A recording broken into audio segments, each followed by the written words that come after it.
Hi friends, ಎಲ್ಲರೂ ಹೇಗಿದ್ದೀರಾ? ಎಲ್ಲರೂ ಚೆನ್ನಾಗಿದ್ದೀರಾ ಅಂತ ಅಂದ್ಕೊಂಡಿದ್ದೀನಿ. ಫ್ರೆಂಡ್ಸ್, ಇವತ್ತಿನ ವಿಡಿಯೋದಲ್ಲಿ ಅನಾನಸ್ ಗೊಜ್ಜು ಮಾಡ್ತಾ ಇದ್ದೀನಿ. ಕೇವಲ 5 ನಿಮಿಷದಲ್ಲಿ ಮಾಡ್ಕೊಳ್ಬೋದು. ಊಟಕ್ಕಂತೂ ತುಂಬಾ ರುಚಿಯಾಗಿರುತ್ತೆ. ಬನ್ನಿ ಫ್ರೆಂಡ್ಸ್, ಈ ವಿಡಿಯೋ ನೋಡ್ಕೊಂಡು ಬರೋಣ. ಇದಕ್ಕೆ ಏನೇನು ಬೇಕಾಗಿದೆ ಅಂತ ನೋಡೋಣ. ಇವಾಗ ನೋಡಿ, ನಾನು 3ರಿಂದ 4 ಅನಾನಸ್ನ ಈ ರೀತಿಯಾಗಿ ನಾನು ಚಿಕ್ಕದಾಗಿ ಕಟ್ ಮಾಡಿ ಒಂದು ಬೌಲ್ಗೆ ಹಾಕಿಟ್ಕೊಂಡಿದ್ದೀನಿ. ಆಮೇಲೆ ನೋಡಿ, ನೆಕ್ಸ್ಟ್ ರುಚಿಗೆ ತಕ್ಕಷ್ಟು ಉಪ್ಪು ತೊಗೊಂಡಿದ್ದೀನಿ, ರೆಡ್ ಚಿಲ್ಲಿ ಪೌಡರು, ಅರಿಶಿಣ ಪುಡಿ, ಹಾಗೆ ಕರಿಬೇವಿನ ಸೊಪ್ಪು. ನೆಕ್ಸ್ಟ್ ನೋಡಿ, ನಂತರ ಇದಕ್ಕೆ ನಾನು ಇಂಗು ತೊಗೊಂಡಿದ್ದೀನಿ. ಇದಾದಮೇಲೆ ನೆಕ್ಸ್ಟ್ ನೋಡಿ, ಇವಾಗ ನಾನು ಗ್ಯಾಸ್ ಮೇಲೆ ಒಂದು ಪಾತ್ರೆಗೆ ನಾನು ಎಣ್ಣೆ ಹಾಕಿ ಇಟ್ಕೊಂಡಿದ್ದೀನಿ ಬಿಸಿ ಮಾಡೋಕ್ಕೆ. ಈಗ ಎಣ್ಣೆನೂ ಬಿಸಿ ಆಗಿದೆ. ಸಾಸಿವೆ ಹಾಕ್ಕೊಂಡೆ. ಸಾಸಿವೆ ನೋಡಿ ಸಿಡಿತಾ ಇದೆ. ನೆಕ್ಸ್ಟ್ ಇದಕ್ಕೆ ನಾನು ಕರಿಬೇವಿನ ಸೊಪ್ಪು ಹಾಕ್ಕೊಂಡೆ. ಕರಿಬೇವಿನ ಸೊಪ್ಪನ್ನು ಸ್ವಲ್ಪ ಹಾಗೆಯೇ ಫ್ರೈ ಮಾಡ್ಕೊಳ್ಳೋಣ ಎಣ್ಣೆ ಒಳಗೇ. ನೆಕ್ಸ್ಟ್ ಇವಾಗ ನಾನು ಇದಕ್ಕೆ ಅನಾನಸ್ನ ಕಟ್ ಮಾಡಿ ಇಟ್ಕೊಂಡಿದ್ದೆ ನೋಡಿ, ಅನಾನಸ್ನ ಹಾಕ್ಕೊಂಡಿದ್ದೀನಿ. ಇದಾಗಿದ ನಂತರ ನೋಡಿ, ಇದು 2 ನಿಮಿಷ ಹಾಗೆ ಬಿಟ್ಬಿಡೋಣ. ಇದಕ್ಕೆ ಇವಾಗ ಹಿಂಗು ಸೇರಿಸ್ಕೊಳ್ಬೇಕಾಗುತ್ತೆ. ಹಿಂಗು ಸೇರಿಸ್ಕೊಳ್ಳೋಣ.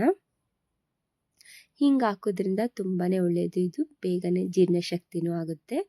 ಹಿಂಗು ನೀವು ನೋಡ್ಕೊಂಡು ಹಾಕ್ಕೊಳ್ಬೋದು. ನೋಡಿ, ನಾನೀಗ ಇದಕ್ಕೆ ಇಷ್ಟು ಹಿಂಗೆ ಹಾಕ್ಕೊಂಡಿದ್ದೀನಿ. ಈಗ ಹಾಗೆ ಸ್ವಲ್ಪ ಬಿಸಿ ಆಗೋಕ್ಕೆ ಬಿಟ್ಬಿಡಬೇಕು.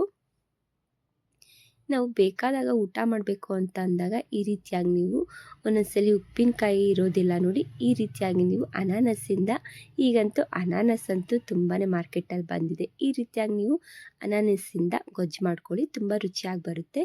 ಇವಾಗ ನೋಡಿ, ನಾನು ಇದಕ್ಕೆ ಅರಿಶಿಣ ಪುಡಿ ಹಾಕ್ಕೊಂಡಿದ್ದೀನಿ. ನಂತರ ಇದಕ್ಕೆ ನೋಡಿಕೊಂಡು ನಾನು ಖಾರ ಹಾಕ್ಕೊಳ್ತಿದ್ದೀನಿ, ಅಂದರೆ ಹಚ್ಚ ಖಾರದ ಪುಡಿ. ನೆಕ್ಸ್ಟ್ ಇದಕ್ಕೆ ರುಚಿಗೆ ತಕ್ಕಷ್ಟು ಉಪ್ಪು ಹಾಕ್ಕೊಳ್ತಾ ಇದ್ದೀನಿ. ಇದು ಹಾಕಿದ ನಂತರ ನೋಡಿ, ಇವಾಗ ಇದನ್ನು ಚೆನ್ನಾಗಿ ಒಂದ್ಸಲಿ ಮಿಕ್ಸ್ ಮಾಡ್ಕೊಳ್ಬೇಕಾಗುತ್ತೆ. ತುಂಬಾ ರುಚಿಯಾಗಿರುತ್ತೆ. ಇದು ಸ್ವಲ್ಪ ಹುಳಿ ಹುಳಿ ಖಾರ ಸಿಹಿಯಾಗೇ ಇರುತ್ತೆ. ತಿನ್ನೋಕ್ಕೂ ತುಂಬಾ ರುಚಿಯಾಗಿರುತ್ತೆ. ನೋಡಿ, ಈಗ ಸ್ವಲ್ಪ ನೀರು ಹಾಕ್ಕೊಂಡಿದ್ದೆ. ಇದಕ್ಕೆ ಸ್ವಲ್ಪ ಕುದಿಯೋಕ್ಕೆ ಇಟ್ಕೊಂಡಿದ್ದೀನಿ. ಜಾಸ್ತಿ ನೀರು ಹಾಕ್ಕೊಳಕ್ಕೆ ಹೋಗಬೇಡಿ, ಇಷ್ಟಾದರೆ ಸಾಕು. ಇವಾಗ ನೋಡಿ, ಇನ್ನೊಂದು 2 ನಿಮಿಷ ಹಾಗೆ ಕುದಿಸ್ಕೊಳ್ತೀನಿ. ಇದು ಜಸ್ಟ್ ಇದಕ್ಕೆ ಖಾರ ಉಪ್ಪು ಹುಳಿ ಇಟ್ಕೊಂಡ್ರೆ ಸಾಕು, ಜಾಸ್ತಿ ಕುದಿಸ್ಕೊಳ್ಳೋ ಅವಶ್ಯಕತೆ ಇಲ್ಲ. ನೋಡಿ, ಇದಂತೂ ರೆಡಿಯಾಗಿದೆ. ಈಗ ಒಂದು ಸರ್ವ್ ಬೌಲ್ಗೆ ಹಾಕಿ ತೋರಿಸ್ತಾ ಇದ್ದೀನಿ. ತುಂಬಾ ಟೇಸ್ಟಿ ಕೊಡುತ್ತೆ ಇದು ಅನಾನಸ್ ಗೊಜ್ಜು. ಒಂದ್ಸಲಿ ಮಾಡ್ಕೊಂಡು ನೋಡಿ, ತುಂಬಾ ಇಷ್ಟ ಆಗುತ್ತೆ ನಿಮಗೂ. ನೋಡಿದ್ರಲ್ಲ ಫ್ರೆಂಡ್ಸ್, ಇವಾಗ ನಾನು ಸರ್ವ್ ಮಾಡಿ ತೋರಿಸ್ತಾ ಇದ್ದೀನಿ ಒಂದು ಬೌಲಿಗೆ. ನೋಡಿ, ಈ ರೀತಿಯಾಗಿ ಬಂದಿದೆ ಇದು ಅನಾನಸ್ ಗೊಜ್ಜು ಅಂತ. ಉಪ್ಪಿನಕಾಯಿ ಥರನೇ ಇರ್ಬೋದು, ಇದು ಅಷ್ಟು ಚೆನ್ನಾಗಿರುತ್ತೆ. ನೋಡಿದ್ರಲ್ಲ ಇವತ್ತಿನ ವಿಡಿಯೋ. ಇಷ್ಟ ಆದರೆ ಲೈಕ್ ಮಾಡಿ, ಕಮೆಂಟ್ ಮಾಡಿ, ಶೇರ್ ಮಾಡಿ. ಮತ್ತೆ ನೆಕ್ಸ್ಟ್ ವಿಡಿಯೋದಲ್ಲಿ ಬರ್ತೀನಿ. ಓಕೆ, ಬಾಯ್ ಬಾಯ್.